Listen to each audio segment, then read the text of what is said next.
Check it out, guys. Nordstrom, you do have this downtown location. You also have Nordstrom, Nordstrom Rack, and the massive Westview Mall, which is absolutely iconic in San Francisco. If you go to this area, it's so beautiful. We got the beautiful pre-war buildings. Oh, by the way, the AT&T right there is actually gone.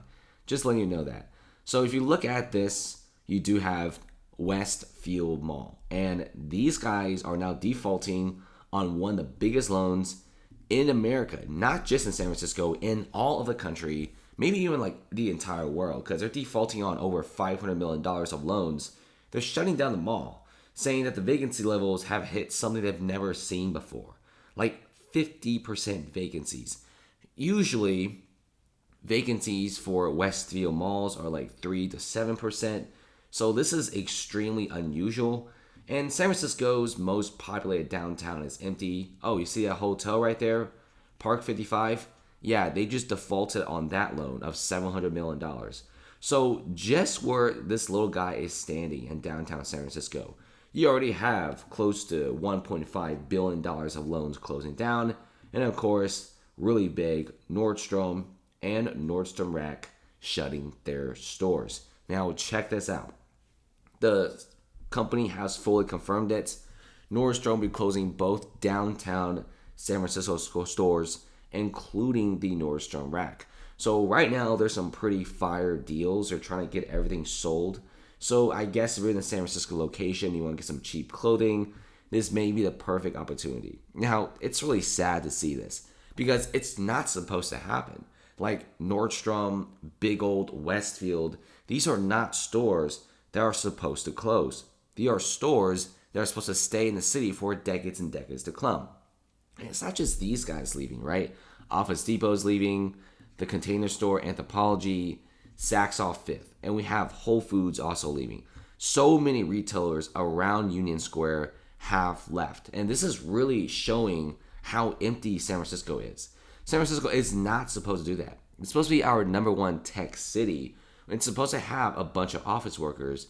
But what's happening right now is there's barely any office workers. Guys, just look around Westfield, right? Look around Union Square. Look at how empty this is, right? There's barely any people. There's just a few people. You obviously do not see any tourism. You don't see anyone walking around. It's just a really sad, sad type of scene. Now, if you also look around for like October 2019, it's not even vacation. You actually have more human life on the streets. But the moment you get to the Google streetcar to like April 22, it gets super empty. Then you get to like January 2023, it's even emptier. What about now, August? It's super empty, guys. I mean, look at this. People are showing off the situation happening in this area. Market Street at 5th. So many stores are closing. That hotel's gone. Nordstrom Rack's closing. This whole mall is shutting down, by the way.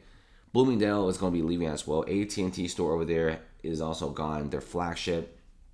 I've never seen this before. There's not a single American city right now that has an exodus speed like San Francisco. In fact, even very poorly ran cities like Chicago, San Diego, Los Angeles, for example, they don't have an exodus of people, right? I mean, I'm not saying they're managing the cities well, but at least stores aren't leaving because they're still getting pretty hot business. But San Francisco, no business at all. Zero business. And it's scary. And look at this. Look what's happening to Westfield Mall. This is what it looks like now. Do you want to come here for a vacation? Probably not, right? And this type of scenery is everywhere. You know, people just doing drugs, people high, people just pass out on the sidewalk. People see this sort of situation every single day in San Francisco. And this is a major turnoff for anyone who wants to come to San Francisco for business, vacation, or conference meets. And that is why, commercial real estate prices in San Francisco are down so low. And it's not just San Francisco leaving. You know, so many other mom and pop stores are leaving as well. If you get out of the Google Maps area of downtown, head towards the Mission District. This is like where all the really cool bars and clubs are. The Mission District, before the pandemic, was the place to be. It's a very nice hipster vibe with like Latin American roots. And there's so many bars. Every single one of these restaurants are fantastic. We're seeing record closings of so many of these restaurants and bars. There's whole streets like Valencia Street is so bad to the point that there's even articles made about what kind of restaurants and how many restaurants have left. And I can tell you, a lot of restaurants have left Valencia Street and they are not coming back. And even freaking AT&T is announcing the closure of San Francisco Union Square flagship store. Yeah, this is pretty bad. So one of the biggest gripes is there's no one around, right? San Francisco used to have 150,000 extra office workers. Now those 150,000 extra office workers are no longer coming back. And they're staying in the other parts of the Bay Area.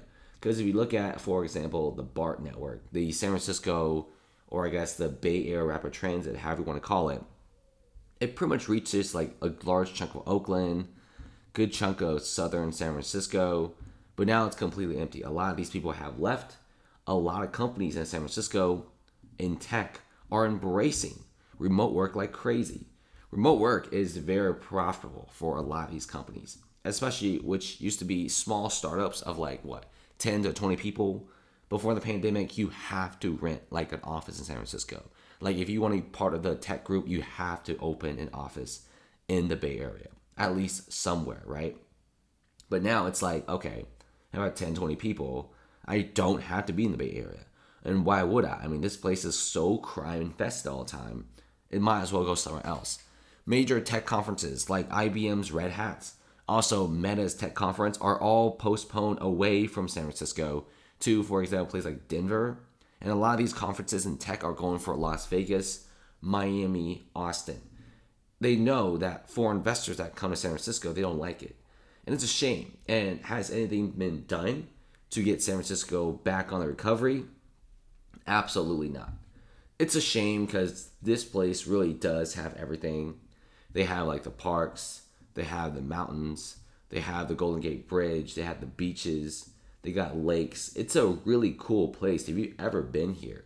But it's not cool when you have scenes like this, which absolutely just look scary.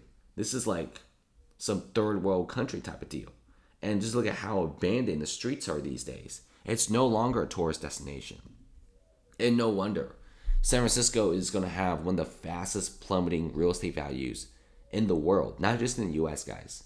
And it should plummet another 40% in the next few years by 2025, which is what a lot of people are saying here. There's a research firm, Capital Economics, says that San Francisco properties will decline in value about 40-45% between 2023 and 2025, edging out Seattle as the hardest hit city. Not surprised. Did I just show you how many retailers are leaving San Francisco? It's a bad deal. And as these retailers leave, prices of real estate will drop even further. And I also highly do not recommend you buy.